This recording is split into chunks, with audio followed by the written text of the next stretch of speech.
कि जिस्म क्या है रूह तक सब कुछ खुलासा देखिए, जिस्म क्या है रूह तक सब कुछ खुलासा देखिए, आप भी इस भीड़ में घुसकर तमाशा देखिए। जो बदल सकती थी इस राज्य के मौसम का मिजाज, जो बदल सकती थी इस राज्य के मौसम का मिजाज, उस युवा पीढ़ी के चेहरे का हताशा देखिए। जंजीर अब तो फिसलनी चाहिए, गुलामी की जंजीर अब तो फिसलनी चाहिए, राज्य की दशा अब तो बदलनी चाहिए। कट रही है गर्दन तो अफसोस काहे ना हो, कट रही है गर्दन तो अफसोस काहे ना हो, जो बच गई उंगली वो तो अब हिलनी चाहिए। यहाँ 1932 के बारे में जानने आए कि हमारा 1932 है क्या। हम बहुत संक्षेप में और बहुत तरीके से और ऑथेंटिक और संवैधानिक तरीके से बताएंगे कि 1932 है क्या। झारखंड 1764 ईस्वी में अंग्रेज झारखंड की भूमि में आए तो सबसे पहले कोल्हान की धरती से हमने एक विद्रोह किया जिसको बोलते हैं ढाल विद्रोह, 1767 ईस्वी। फिर दूसरा विद्रोह हमने अपने जल जंगल जमीन को बचाने के लिए 1773 में किया जिसको बोलते हैं जोहार विद्रोह, जो रघुनाथ मातो के नेतृत्व में हुआ। फिर 1783 में तिलका मांझी का विद्रोह। इस तरह से हमने झारखंड के भूमि में करीब अपने जल जंगल, अपनी माटी को, अपनी भूमि को बचाने के लिए 150 लड़ाइयां लड़ी। और जो अंतिम लड़ाई थी वो थी बिरसा मुंडा का विद्रोह, जो 1900 ईस्वी में हुआ। जब ये लड़ाइयां हम लड़ रहे थे तो अंग्रेजों ने एक सर्वे करवाया कि आखिर हमने पूरा भारत में राज्य किए, लेकिन एक झारखंड की एक ऐसा भूमि है जहां सबसे ज्यादा आंदोलन, सबसे ज्यादा विद्रोह हो रहा है, कारण क्या है। अंग्रेजों ने कमेटी बैठाई कि जांच किया जाए कि यहाँ सबसे ज्यादा विद्रोह क्यों हुआ। तो यहीं के एक लोग था शरद चंद्र राय, उसके नेतृत्व में एक समिति बनती है। उस समिति ने जब रिपोर्ट दिया 1901 ईस्वी में, तो उन्होंने कहा कि झारखंड की एक ऐसी भूमि है जहां यहाँ के लोग अपनी माटी को माई के समान मानते हैं, और अगर इनकी माटी सुरक्षित कर दिया जाए तो यहाँ विद्रोह स्वतः ही समाप्त हो जाएगा। बोला ऐसी बात है। तब झारखंड के जो कमिश्नर थे वो तो जे.एच. हॉफमैन, उन्होंने यहाँ की जमीनों को सर्वे कराने का काम किया। तो पहला सर्वे ध्यान से सुनिएगा, पहला सर्वे हमारा 1902 ईस्वी में शुरू हुआ और खत्म हुआ 1905 ईस्वी में, और लागू हुआ 11 नवंबर 1908 ईस्वी को, जिसको हम लोग बोलते हैं छोटा नागपुर काश्तकारी अधिनियम। ये हमारा सुरक्षा कवच था। और दूसरा सर्वे हुआ 1932 में, तीसरा हुआ 1954 में, चौथा हुआ 1964 में। अब हम लोग सरकार से मांग कर रहे हैं कि हमारा जिस जैसा सर्वे जिस जिला में हुआ है उस आधार पर झारखंडियों को परिभाषित किया जाए, आइडेंटिफाई किया जाए कि झारखंडी कौन है। हम मांग कर रहे हैं कि 1932 लागू किया जाए। हमारी पहचान 1932 से खतिया, झारखंडियों की पहचान 1932 से खतिया। कभी तो नहीं सोचा कि झारखंडियों की पहचान 1932 से खतियान ही क्यों, 1908 क्यों नहीं? क्योंकि 1932 का जो खतियान है वो एक रिविजनल सर्वे है और ये परफेक्ट सर्वे हुआ, और ये झारखंड के 85% इलाकों में हुआ। 85% इलाका यानी 15% छूटा है जहां 1964 में हुआ। अच्छा ऐसे समझिए, मान लीजिए घर में 2 दरवाजा लगा है, एक बड़ा गेट लागल है, एक छोटा गेट लागल है। जब कारवा घुसने के बाद तो बड़का गेट खोलो है ना, और जब मोटरसाइकिल में घुसने के बाद कौन गाड़िया खोलो, कौन दरवाजा खोलो, छोटा। तो जैसे कि 1932 लागू करवे, हम लोग जैसे 1932 को लागू करेंगे 85% झारखंड का इलाका शामिल हो जाएगा, बचेगा 1964। और 1964 को हम लोग लास्ट अंतिम सर्वे सेटलमेंट को हम सरकार को लेने बोलते हैं, और सरकार से कहते हैं कि 1964 तक जाइए, 1964 के पहले जितना सर्वे सेटलमेंट है उसको मान्यता दीजिए और झारखंडी को परिभाषित कीजिए, आइडेंटिफाई कीजिए कि झारखंडी कौन है। क्या ये हमारा गलत मांग है? नहीं ना। हमने वोटर कार्ड किस लिए बनवाया कि पहचान हो कि हमने मतदाता लगे, मतदान कर सको। हम लोग आधार कार्ड इसलिए बनाते हैं कि हम लोग एड्रेस का पता चलता है कि हम लोग बोकारो जिला के चंदन क्यारी के निवासी हैं, यही पता चलता है कि आधार कार्ड और वोटर कार्ड और राशन कार्ड से पहचान हो जाएगी कि झारखंडी कौन है? नहीं होगा। क्यों? अगर Aadhaar card, voter card, ration card से अगर पहचान हो जाए तो यूपी से, बिहार से, गुजरात से, बंगाल से और जो बांग्लादेश से जो लोग आए हैं उनके पास भी Aadhaar card, voter card, ration card है, तो क्या झारखंडी होंगे? बस उसी की लड़ाई। कुछ लोग कहते हैं कि 1932 लागू नहीं हो सकता, कारण क्या? बोलते नहीं अंग्रेजों का बनाया हुआ कानून है।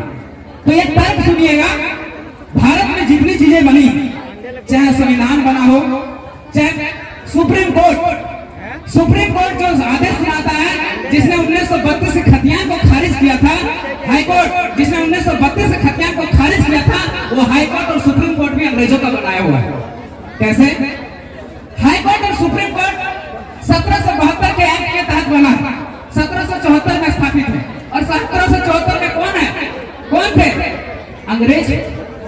अब बताइए, अंग्रेजों का बनाया हुआ हाई कोर्ट और सुप्रीम कोर्ट चल रहा है, लेकिन 1932 नहीं चलेगा। समझने वाला विषय है, कितना लॉजिक वाला बात है। समझिए, अगर कोई कहेगा कि 1932 नहीं चलेगा तो आप ये तर्क जरूर दीजिए।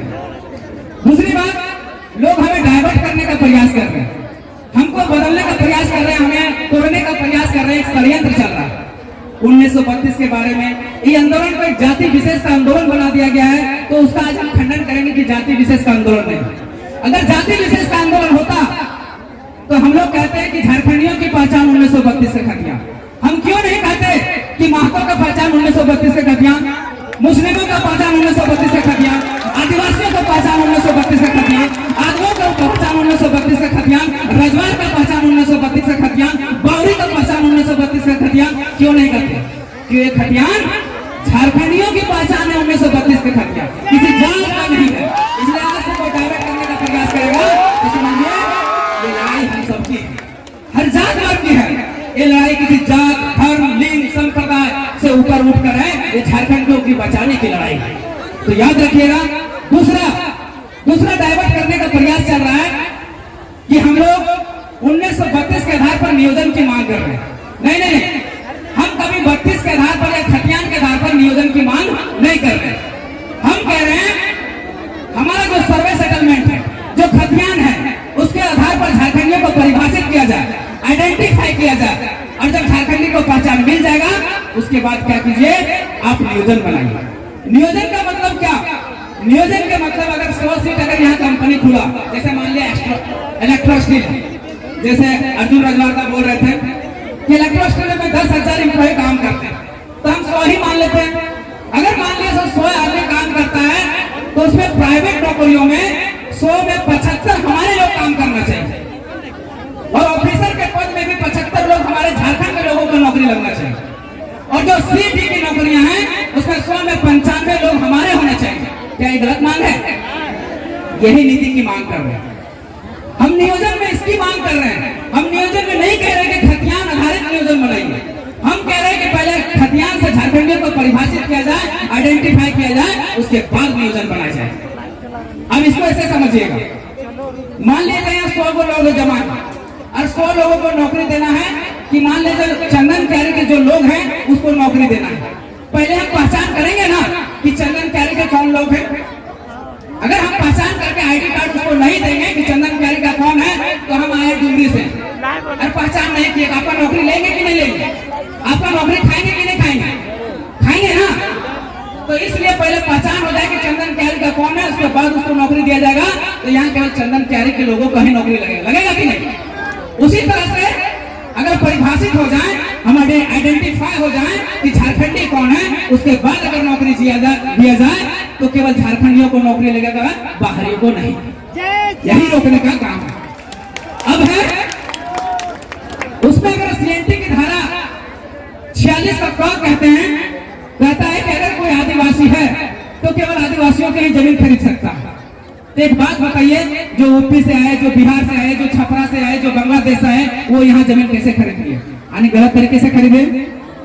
और उसका 46 का खो कहता है कि अगर कोई ओबीसी है तो केवल ओबीसी का ही जमीन खरीद सकता है। जैसे एग्जाम्पल के तौर पर समझिए, अगर जयराम महतो धनबाद जिला से हैं और मोतीलाल महतो अगर बीड जिला से हैं, अगर हम जयराम महतो का जमीन खरीदना चाहें तो नहीं खरीद सकते, क्योंकि हम उस जिला से नहीं। तो एक बात बताइए, जब एक राज्य के लोग एक दूसरे जिला के जमीन को नहीं खरीद सकते, तो यपरा, छपरा, गंगा पार से जो लोग आए वो यहाँ जमीन कैसे खरीदते हैं? गलत तरीके से खरीदे हैं। तो सीएनटी बनाने से पहले जे.एच. हॉफमैन ने कहा था कि ये आदिवासियों मूलवासियों का सुरक्षा कवच है। अगर इनको भेजा गया तो यहाँ अतिक्रमण शुरू हो जाएगा और यहाँ बाहरी लोगों का बाढ़ आ जाएगा। इसलिए हम लोग को खतियान जरूरी है। खतियान एक ऐसा उपाय है जिससे हमें बाहरी अतिक्रमण से रोका जा सकता है। इसके अलावा कोई भी उपाय नहीं है। आप गांठ मान लीजिए। और जितना छोटा लड़ाई हम लोग 1932 का सोच रहे हैं उतना छोटा है नहीं। ये लड़ाई जैसे 88 साल संघर्ष करने के बाद 88,000 कुर्बानी देने के बाद जैसे झारखंड लिए थे, उसी तरह 1932 का लड़ाई है। आप सबको मिलकर लड़ना होगा। आप सबको मिलकर हम लोग का साथ देना होगा। हम जो बातें बता रहे हैं उस पर अमल करना होगा। हम पर आप लोग को ट्रस्ट रखना होगा, विश्वास करना होगा। बहुत लोग आएंगे, आपको दारू देंगे, मुर्गा देंगे, पेट्रोल देंगे। हम लोग कुछ नहीं देंगे। हम लोग कुछ नहीं लेंगे। हम लोग नोट भी लेंगे और आपको वोट भी देना होगा ताकि हम 1932 को लागू करा सकें। इसके अलावा कोई उपाय नहीं है। क्योंकि आज 1.5 साल से हम आंदोलन कर रहे हैं।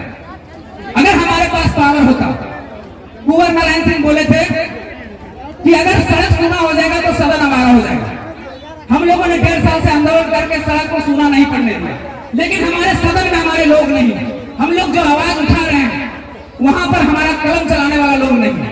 अगर कलम चलाने वाले हमारे माटी से प्रेम करने वाले अगर लोग होते तो आज 1932 के खतियान लागू कर दिया। इसलिए 2024 में टाइगर जयराम मातो के नेतृत्व में हमारे लोगों को, जिसको हम लोग चुन के भेजेंगे चंदन क्यारी विधानसभा से, उसको वहां तक भेजना पड़ेगा, तभी बदलाव होगा। तो आज से गांठ मान लीजिए। बताने को बहुत कुछ है, लेकिन समय के अभाव के कारण 2 लाइन है कि गुलामी की जंजीर अब तो फिसलनी चाहिए। गुलामी की जंजीर अब तो फिसलनी चाहिए। राज्य की दशा अब तो बदलनी चाहिए। कट रही है गर्दन तो अफसोस काहे ना हो। कट रही है गर्दन तो अफसोस काहे ना हो।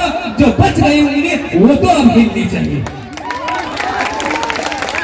कलम और तलवार, कलम और तलवार दोनों से सक्षम रहे हम। कलम और तलवार दोनों से सक्षम रहे हम। इस सोच से हम हर औलाद बननी चाहिए। लहू से पहले स्याही ही बिखर जाए। लहू से पहले स्याही ही बिखर जाए। तलवार से पहले अब कलम चलनी चाहिए। तलवार से पहले अब कलम चलनी चाहिए। हम डरकेंगे, हम चिटकेंगे, हम टूटेंगे, हम बिखरेंगे।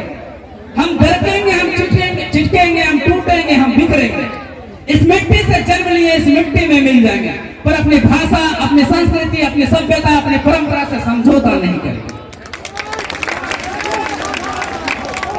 धन्यवाद।